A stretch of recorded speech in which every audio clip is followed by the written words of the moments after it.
Hello guys, welcome back to my channel. तो आज हमें होंडा बिग विंग के शोरूम पर और यहाँ पर हमारे पास तीनों ही बाइक खड़ी हैं, CB350 RS, highness CB350 and the CB350। तो तीनों के ही नाम में आपको CB350 मिल जाएगा। इससे आपको एक चीज़ तो जाहिर हो जाएगी कि हाँ, जाहिर मतलब कंफर्म कि हाँ, तीनों में ही सेम इंजन है।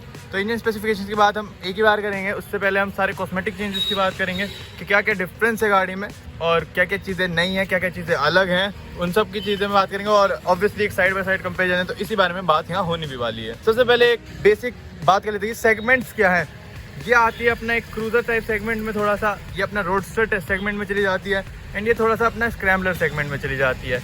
तो ये इनका बेसिक सेगमेंट डिफरेंशिएशन हो गया। वैसे बात करें लाइट्स वगैरह की, तो आपको सब में ही एलईडी सेटअप मिलता है, फुल एलईडी सेटअप मिलता है। सब में आपको हेड देखो तो सेम ही हेड देखने के लिए मिल रहा होगा, एक एलईडी हेड।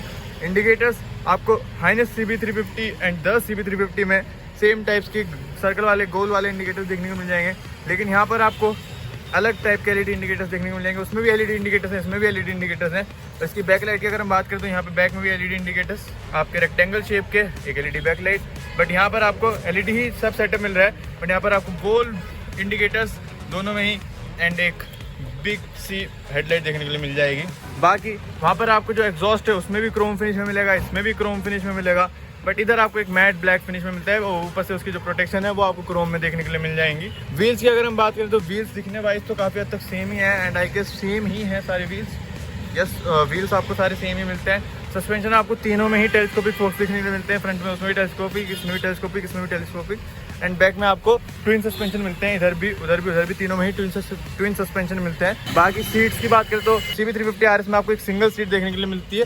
यहाँ पर आपको डुअल एंड यहाँ पर भी आपको डुअल सीट देखने के लिए मिलती है। इसका जो है चैसी बिल्कुल नया है, एंड ये तीनों की ही में ही सबसे लंबी गाड़ी है, तो उसका पूरा चैसी नया है। काफ़ी लंबी गाड़ी है, काफ़ी लॉन्ग गाड़ी है। बाकी एक बड़ा विजुअल डिफरेंस ये है, इसका फ्रंट देखिए कुछ ऐसा दिखता है। आगे आपको ये कवर मिल जाएगा आपके फ्रंट सस्पेंशन के लिए, यहाँ पे आपको सब कुछ एकदम खुला मिलेगा, एंड इधर आपको ये सील मिल जाएगी क्योंकि थोड़ा स्क्रैम्बलर उसमें चलेगी तो मिट्टी की वजह से। ये दोनों आपको काफ़ी हद तक ज़्यादा आइडेंटिकल लगेंगी क्योंकि इनमें इंडिकेटर सेम है, फ्रंट के टायर्स वगैरह सेम है। उधर आपको ऑफ रोड टायर्स मिलते हैं, इसमें आपको फ्रंट में कुछ भी आपको विंडशील्ड टाइप नहीं मिलती, इधर आपको एक छोटी विंडशील्ड देखने के लिए मिल जाती है। एक चीज़ और, काफ़ी लोगों को लग रहा था कि ये सेम ही स्पीडोमीटर है, तो मैं आपको दिखा देता हूँ। यहाँ पर ये स्पीडोमीटर है, इसका फ़ॉन्ट देख लीजिए, कुछ ऐसा स्पीडोमीटर का फ़ॉन्ट दिखने में है, और यहाँ पे इसका फ़ॉन्ट ऐसा है। एंड RS में भी ऐसा ही फ़ॉन्ट है जैसा हाइनेस में फ़ॉन्ट है। फ़ॉन्ट CB350 का फ़ॉन्ट अलग है, बट स्पीडोमीटर हाँ सेम ही है। सारी चीज़ें जो उसके अंदर देखने के लिए मिलती है सब सेम ही है। तो यहाँ पर आपको तीनों में यहाँ पर चार्जिंग का देखने के लिए मिल जाएगा, USB चार्जिंग। एंड अगर हम क्या क्या आपको इसमें पीस ऑफ इन्फॉर्मेशन देखने के लिए मिलती है उसकी बात करें तो ऑन करेंगे, यहाँ पर आपको side stand, traction control on, यहाँ पे बटन है, और दबाएंगे ऑफ, ट्रैक्शन कंट्रोल ऑफ। फिर high beam, engine check, eco, थोड़ा धूप में दिखनी नहीं है लाइट्स। यहाँ पर आपको नेगेटिव, छोटी नेगेटिव डिस्प्ले दिखती है, gear indicator, fuel gauge, odometer, time, and trip A, trip B, fuel consumption, average, trip A का रेंज, बैटरी, ऑडोमीटर। ठीक है, इन हैंड कंट्रोल तीनों ही बाइकों में आपको सेम मिलते हैं। यहाँ पर आपको सेल्फ स्टार्ट और इसमें इंटीग्रेटेड मिल जाएगा। ठीक है, यहाँ पे आपको हज़ार्ड लाइट देखने के लिए मिल जाएगी। ये जो नेविगेशन कंट्रोल है ये देखने को मिल जाएंगे, इनसे आप यहाँ पे नेविगेट कर सकते हैं, चेंज कर सकते हैं, और ट्रिप को नील वगैरह कर सकते हैं, और यहाँ से भी काफ़ी चीज़ें कंट्रोल कर सकते हैं। यहाँ पे लो बीम, हाई बीम, पास का मिल जाएगा, यहाँ हॉर्न मिल जाएगा, और ये इंडिकेटर का मिल जाएगा। मिरर्स तीनों में ही सेम मिल रहे हैं, सर्कल वाले डिसेंट साइज़ के मिरर्स रहेंगे। और अगर हम टैंक की बात करें तो तीनों में ही मेटल का टैंक देखने के लिए आपको मिलता है डायरेक्टली। बाकी मैं आपको तीनों का एग्जॉस्ट नोट एक बार सुनवा देता हूँ, फिर हम चलेंगे टेक्निकल स्पेसिफिकेशंस की तरफ।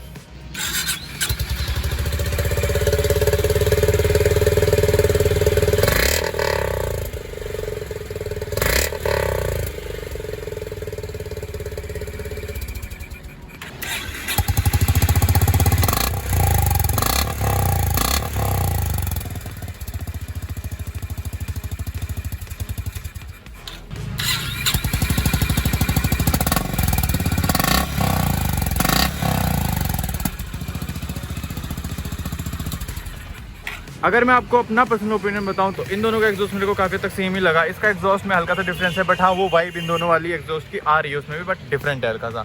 अब हम चलते हैं सीधा टेक्निकल स्पेसिफिकेशंस पर। अगर हम तीनों की ही बात करें तो सेम इंजन है, बट इसमें ट्यूनिंग अलग है। अभी बताता हूँ, क्योंकि इन दोनों में आपको मिलता है 348.36 सीसी का इंजन, एंड यहाँ पर आपको मिलते हैं 348.66 सीसी का इंजन। यहाँ पर आपको मिलती है 20.78 bhp की पावर 5500 RPM पे दोनों में ही। यहाँ पे आपको मिलती है 20.7 bhp की पावर 5500 RPM पे। इधर आपको मिलता है 30 Nm का टॉर्क 3000 RPM पे, और यहाँ पर आपको मिलता है 29.4 Nm का टॉर्क 3000 RPM पे। देखो पॉइंट का डिफरेंस है तो आपको डिफरेंस फील नहीं होगा, बस वेट के जैसे डिफरेंस क्रिएट हो जाएगा।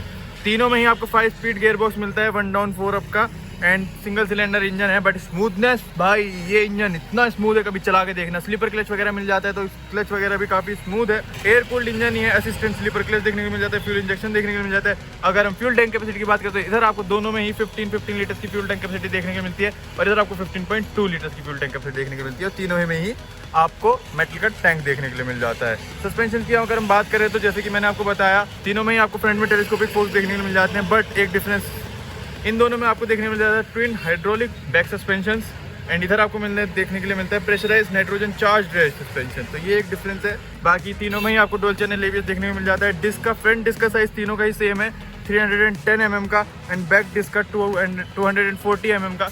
तीनों में ही आपको दोनों कैलिपर्स निसिन के ही देखने के लिए मिलेंगे, सारे में सब में ही निसिन के कैलिपर्स हैं।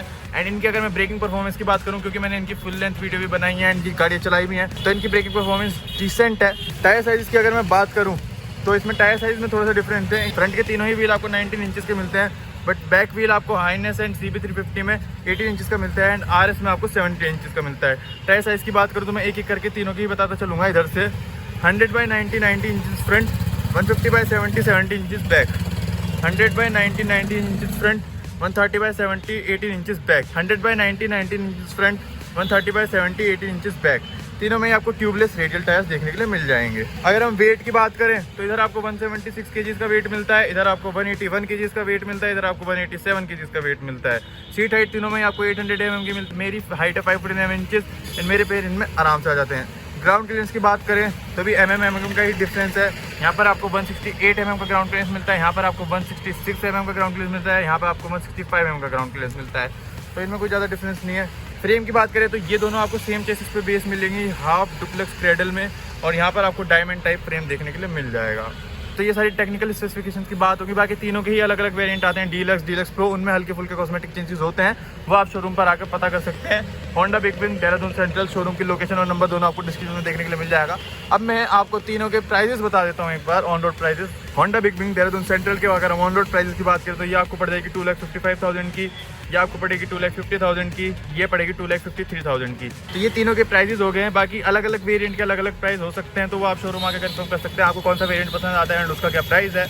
ये मैंने एक प्राइस रेंज बता दी, तो काफ़ी डिफरेंस नहीं है, 1-1 हज़ार रुपये का प्राइस डिफरेंस है, 2-3 हज़ार रुपये का प्राइस डिफरेंस है। तो अब ये आपके चलाने के टाइप पे, आपको किस तरीके से गाड़ी चलानी है उस पर डिपेंड करता है। तो सिर्फ डेली कम्यूट करना है, आपको हाईवे ट्रेवल करने हैं, तो आपका डिपेंड करता है कि आपको किस टाइप से गाड़ी चलानी है। बाकी इंजन ये बहुत स्मूथ है, जो इंजन उन्होंने यूज़ करा है मैंने चलाया है। बाकी आप टेस्ट राइड यहाँ पर ले सकते हैं, शोरूम पर आकर आपको देखने के लिए मिल जाएगी। बाकी तीनों में ही आपको एक आयरन स्विंग आर्म देखने के लिए मिलता है। बाकी क्रोम पार्ट्स की अवेलेबिलिटी तीनों के लिए है। होंडा की जो किट्स आती हैं, सीरीज़ आती है, उनके लिए दोनों के लिए किट्स आपको देखने के लिए मिल जाएंगी, लेकिन एस सीरीज़ आपको तीनों बाइक्स के लिए देखने के लिए मिल जाएंगी। अगर कुछ मेरे से बताने से रह गया है तो आप मेरे को इस वीडियो के नीचे कमेंट डाल दीजिए, मैं आपको कमेंट कर रिप्लाई कर दूंगा। Thanks for watching this video, do like share, फिर मिलते हैं और ब्लॉग कंपेरिजन या रिव्यू में। Bye bye.